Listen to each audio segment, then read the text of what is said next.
Zaharal fasad, sudah ternampak kerusakan fil barri, daratan dulu. Karena memang yang pertama dirusak manusia ini daratan.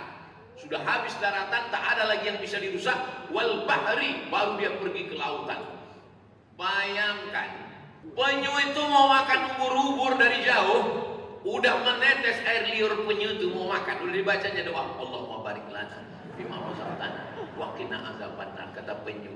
Begitu ditelannya, rupanya sampah plastik. Bayangkan kecewanya penyu itu kena prank. Antara ubur-ubur dengan sampah plastik, siapa yang membuang sampah plastik ini? Maka buanglah sampah pada tempatnya. Jadi kerusakan di laut, di bumi karena tangan manusia. Pohon yang akar tunggal, akarnya memegang tanah dan dia menahan air.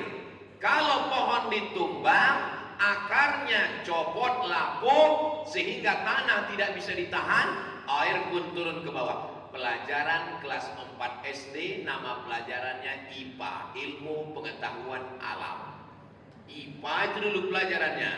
Bahkan dipraktekkan di tumpuk tanah, diletakkan pohon yang akarnya panjang, disiram air dari atas. Kenapa tanahnya tidak longsor? Karena diikat oleh akar kayu.